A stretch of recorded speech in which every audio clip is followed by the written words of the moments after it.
தமிழ் நண்பர்கள் அனைவருக்கும் வணக்கம். நீங்கள் பார்த்துக்கிட்டு இருக்கிறது ஷேர் மார்க்கெட் அகாடமி. என்னோட பேர் தினேஷ். இந்த வீடியோவில் எதை பற்றி பார்க்க போகிறோம் அப்படின்னா, நிஃப்டி மற்றும் சென்செக்ஸ் அப்படின்னா என்ன, இது எப்படி ஒர்க் ஆகுது அப்படிங்கிறத பற்றி தான் இந்த வீடியோவில் பார்க்க போகிறோம்.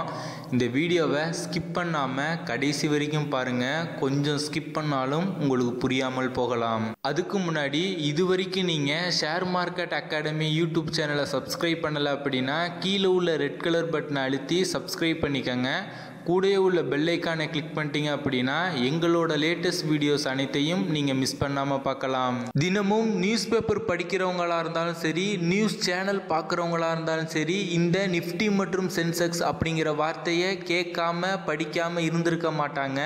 அப்படிப்பட்ட நிஃப்டி மற்றும் சென்செக்ஸ் இதை யார் உருவாக்குனாங்க, எப்போ ஸ்டார்ட் பண்ணாங்க அப்படிங்கிற ஹிஸ்டரியை பற்றி ஃபஸ்ட்டு பார்க்கலாம். இந்தியாவில் பார்த்தீங்க அப்படின்னா ரெண்டு விதமான ஸ்டாக் எக்ஸ்சேஞ்ச் இருக்குது. ஒன்று பிஎஸ்சி அப்படின்னு சொல்லுவாங்க, அதாவது பாம்பே ஸ்டாக் எக்ஸ்சேஞ்ச் அப்படின்னு சொல்லுவாங்க.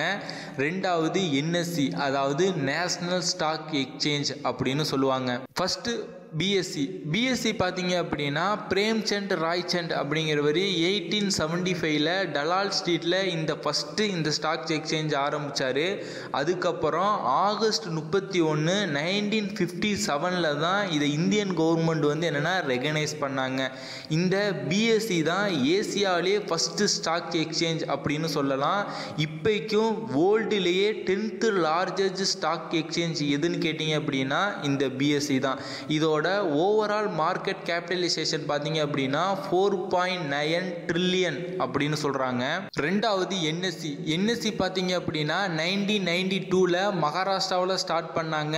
இப்போக்கும் world 11th largest stock exchange பார்த்தீங்க அப்படின்னா என்எஸ்சி இருக்கு. என்எஸ்சியில் பார்த்தீங்க அப்படின்னா அரௌண்ட் 1500 ஸ்டாக்ஸ் என்னன்னா ட்ரேட் ஆகிட்டு இருக்கு. பிஎஸ்சியில் பார்த்தீங்க அப்படின்னா 5500 ஸ்டாக்ஸ் என்னன்னா ட்ரேட் ஆகிட்டு இருக்கு. என்எஸ்சியோட ஓவரால் மார்க்கெட் கேபிட்டலைசேஷன் என்னன்னு பார்த்தீங்க அப்படின்னா அரௌண்ட் 2 ட்ரில்லியன் அப்படின்னு சொல்றாங்க. எப்படி இந்த என்எஸ்சி இன்ட்ரோடியூஸ் ஆன குறுகிய காலத்தில் எப்படி பாப்புலர் ஆனாங்க அப்படின்னு கேட்டிங்க அப்படின்னா, என்எஸ்சி இன்ட்ரோடியூஸ் ஆன டயத்திலே அவங்க தான் ஃபஸ்ட்டு ட்ரேடிங் ஃபெசிலிட்டிஸ் கொடுத்தாங்க. அது மட்டும் இல்லாமல் ஆட்டோமேட்டட் ஸ்க்ரீன் பேஸ்டு எலக்ட்ரானிக் சிஸ்டத்தை அவங்க தான் ஃபஸ்ட்டு கொண்டு வந்தாங்க. அதாவது இந்த காலத்தில் பார்த்தீங்க அப்படின்னா பிஎஸ்சியில் நீங்கள் ஒரு ஸ்டாக்கை வாங்கணும் அப்படின்னா ஃபஸ்ட்டு உங்கள் புரோக்கரை நீங்கள் கான்டாக்ட் பண்ணணும். உங்கள் புரோக்கரு எக்ஸ்சேஞ்சை கான்டாக்ட் பண்ணி ஒரு ஸ்டாக்கை வாங்கி உங்கள் கைக்கு சேர்றதுக்கு அரௌண்ட் 20 to 30 டேஸ் எடுத்துக்கும். ஆனால் என்எஸ்சியில் பார்த்தீங்க அப்படின்னா நீங்கள் ஒரு ஷேரை வீட்டில் இருந்தபடியே உடனே வாங்கிக்கலாம், விற்றுக்கலாம். அதாவது எங்கேயுமே போகாமல் யாரையுமே கான்டாக்ட் பண்ணாமல் இந்த மாதிரி ஃபெசிலிட்டிஸ் என்எஸ்சி கொண்டு வந்தோடனே நிறைய பேர் என்எஸ்சியில் ட்ரேட் பண்ண ஆரம்பிச்சிட்டாங்க. இப்போவும் என்எஸ்சியில் தான் அதிக பேர் ட்ரேட் பண்ணிட்டு இருக்காங்க. ஓகே, இப்போ வாங்க மெயின் கான்செப்டுக்குள்ள போகலாம். இந்த நிஃப்டி மற்றும் சென்செக்ஸ் அப்படின்னா என்னன்னு கேட்டிங்க அப்படின்னா, என்எஸ்சி இருக்கு, அதாவது நேஷனல் ஸ்டாக் எக்ஸ்சேஞ்சோட மெயின் இண்டெக்ஸை தான் நிஃப்டி அப்படின்னு சொல்றாங்க. நிஃப்டி அப்படிங்கிறது நிஃப்டி 50யோட சுருக்கம் அப்படின்னு சொல்லலாம். பிஎஸ்சி பார்த்தீங்க அப்படின்னா பாம்பே ஸ்டாக் எக்ஸ்சேஞ்சோட மெயின் இண்டெக்ஸை தான் சென்செக்ஸ் அப்படின்னு சொல்கிறாங்க. சென்செக்ஸ் அப்படிங்கிறது சென்சிட்டிவ் இண்டெக்ஸ், இதோட சுருக்கம் அப்படின்னு சொல்லலாம். நிஃப்டி 50யோட சுருக்கம் தான் இந்த நிஃப்டி அப்படின்னு நான் சொன்னேன். அதாவது என்எஸ்சியில் ட்ரேட் ஆகிற 1500 கம்பெனிலேருந்து அதிகமாக ட்ரேட் ஆகிறது, அதிக பொட்டன்ஷியல் இருக்கிறது, எக்கனாமிக்கலி சவுண்டடாக இருக்கிற கம்பெனியை தேர்ந்தெடுத்து இந்த நிஃப்டி 50 லிஸ்ட்டில் ஆட் பண்ணுவாங்க. இந்த நிஃப்டி 50 லிஸ்ட்டில் இருக்கிற கம்பெனியோட மூவ்மெண்ட்டை வச்சு தான் இந்த நிஃப்டி என்னன்னா மேலே போகிறதும் கீழே போகிறதும் இருக்கும். இதை எப்படி பண்ணுவாங்கன்னு பார்த்தீங்க அப்படின்னா ஃப்ரீ ஃபிளாட் மார்க்கெட் கேபிட்டலைசேஷன் அப்படிங்கிற மெத்தடு மூலியமாக தான் இதை பண்ணுறாங்க.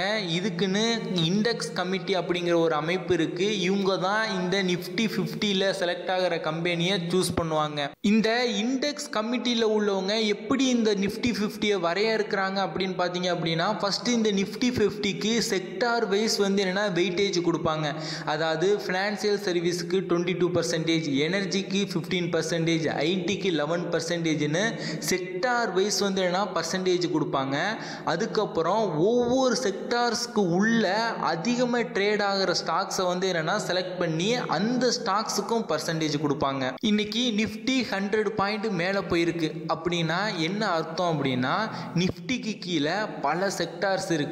ஒவ்வொரு செக்டார்ஸுக்கும் பர்டிகுலர் வெயிட்டேஜ் கொடுத்துருப்பாங்க. இப்போ நிஃப்டிக்கு கீழே டோட்டலாக 13 செக்டார்ஸ் இருக்குது. என்னென்னு பார்த்தீங்க அப்படின்னா ஃபினான்சியல் சர்வீஸ் இதுக்கு 22% வந்து என்னென்னா வெயிட்டேஜ் கொடுத்துருக்காங்க. எனர்ஜிக்கு 15%, ஐடிக்கு 11%, ஆட்டோமொபைலுக்கு 10%, மெட்டலுக்கு 9%, ஃபார்மாவுக்கு 6%, டெலிகம்யூனிகேஷனுக்கு 4%, கன்சியூமர் குட்டுக்கு 8%, ஃபெர்டிலைசர்ஸ்க்கு 2%, மீடியா என்டர்டெயின்மெண்ட்டுக்கு 2%, சிமெண்ட் ப்ராடக்ட்டுக்கு 3%, கன்ஸ்ட்ரக்ஷனுக்கு 1%, சர்வீசஸ்க்கு 1%. இந்த மாதிரி நிஃப்டிக்கு கீழே 13 செக்டார்ஸ் பிரித்து அதுக்குன்னு வெயிட்டேஜ் கொடுத்துருக்காங்க. இந்த அதிக வெயிட்டேஜில் உள்ள செக்டார்ஸில் உள்ள ஸ்டாக்ஸ் எல்லாம் நல்லா பெர்ஃபார்ம் ஆகி ட்ரேட் ஆகி மேலே போணுச்சு அப்படின்னா அந்த செக்டார் வைஸ் வந்து என்னென்னா மேலே போகும். அப்படி மேலே போகும்போது அந்த செக்டார்ஸுக்கு நிஃப்டி 50லேருந்து ஒரு பர்சன்டேஜ் கொடுத்துருப்பாங்கல்ல, அந்த பர்சன்டேஜை பொறுத்து நிஃப்டி மூவ் ஆகும். இப்போ உதாரணமாக ஃபினான்சியல் சர்வீஸ்க்கு 22% கொடுத்துருப்பாங்க. அப்போ ஃபினான்சியலில் ஏதாவது ஒரு பாதிப்பு ஏற்படுது அப்படின்னா நிஃப்டி வந்து கீழே போகும். அதே போல் ஃபினான்சியலாக இம்ப்ரூவ்மெண்ட் ஆச்சு அப்படின்னா நிஃப்டி வந்து என்னென்னா மேலே போக வாய்ப்பு இருக்குது. ஏன்னா 22% மேக்ஸிமம் பர்சன்டேஜ் வந்து என்னென்னா இந்த ஃபினான்சியல் சர்வீஸ்க்கு கொடுத்துருக்காங்க. இந்த ஃபினான்சியல் சர்வீஸில் பார்த்தீங்க அப்படின்னா Yes bank, Bajaj Finserv, HDFC, ICICI bank, HDFC bank, SBI, IndusInd bank, Kotak bank அப்படின்னு சொல்லிட்டு பேங்க் செக்டர்ஸ் நிறையா கொடுத்துருக்காங்க. அதுலேயும் பார்த்தீங்க அப்படின்னா எஸ் பேங்குக்கு 2.53% கொடுத்துருக்காங்க. அதாவது எஸ் பேங்க் இன்னைக்கு மேலே போச்சு அப்படின்னா 2.53% வந்து என்னென்னா இந்த செக்டார்ஸ் ஃபினான்சியல் செக்டார்ஸை அது அஃபெக்ட் பண்ணும் அப்படிங்கிறதான் இதோட இன்டைரக்டான அர்த்தம். இப்போ எஸ் பேங்க் கீழே போயிட்டு இருக்கு அப்படின்னா அந்த எஸ் பேங்க் 2.23% வந்து என்னென்னா ஓவராலாக ஃபினான்சியல் செக்டார்ஸை பாதிக்கும். அதே போல் ஒவ்வொரு பேங்கும் கீழே போயிட்டு இருக்கு அப்படின்னா ஓவராலாக அன்னைக்கு ஃபினான்சியல் செக்டார்ஸ் வந்து என்னென்னா மைனஸில் போகும். அப்போ ஃபினான்சியல் செக்டார்ஸ் மைனஸில் போகுது அப்படின்னா என்ன அர்த்தம் அப்படின்னா நிஃப்டி ஃபினான்சியல் சர்வீஸ்க்கு தான் 22% கொடுத்துருக்காங்க.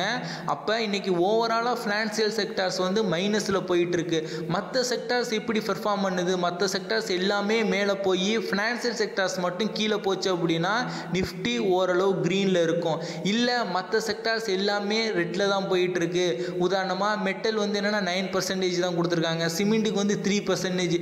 இது ரெண்டு இன்னைக்கு க்ரீனில் போயிட்டு இருக்கு, மற்றது எல்லாமே ரெட்டில் போயிட்டு இருக்கு அப்படின்னா கண்டிப்பாக அன்னைக்கு நிஃப்டி ரெட்டில் தான் இருக்கும். ஸோ இப்படி தான் வந்து என்னென்னா நிஃப்டி வந்து என்னென்னா மேலே போகிறதும் கீழே வரதும் இந்த செக்டார்ஸை பொறுத்தும் செக்டார்ஸுக்குள்ள ஸ்டாக்ஸோட பெர்ஃபார்மன்ஸை பொறுத்தும் தான் அமையுது. இந்த நிஃப்டி எப்படி ஒர்க் ஆகுதோ சேம் அல்காரிதம் மெத்தடில் தான் பிஎஸ்சியில் உள்ள சென்செக்ஸும் ஒர்க் ஆகுது. இந்த நிஃப்டிக்கும் சென்செக்ஸுக்கும் என்ன ஒரு டிஃப்ரெண்ட் அப்படின்னு பார்த்தீங்க அப்படின்னா நிஃப்டியில் டாப் 50 கம்பெனிஸை எடுத்து அந்த கம்பெனிஸ் எப்படி மூவ்மெண்ட் ஆகுதோ அதை பொறுத்து நிஃப்டி மேலேயும் கீழேயும் போயிட்டு வரும்.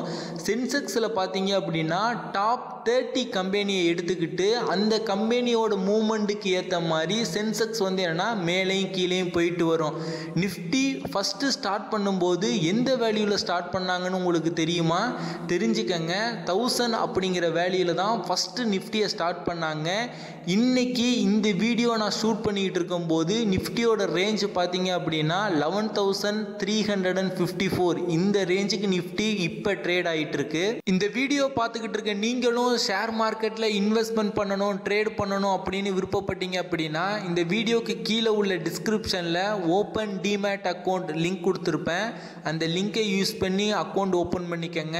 வித்தின் 48 ஹவர்ஸ்க்குள்ளே உங்களோட ஃபர்ஸ்ட் ட்ரேடிங்கை நீங்கள் ஸ்டார்ட் பண்ணிடலாம். ஓகே ஃப்ரெண்ட்ஸ், இந்த வீடியோ உங்களுக்கு பிடிச்சிருந்ததுன்னா இந்த வீடியோக்கு ஒரு லைக் கொடுங்க. இந்த வீடியோ பற்றின உங்களோட கருத்துக்கள் மற்றும் சந்தேகங்களை கீழே கமெண்ட் பண்ணுங்கள்.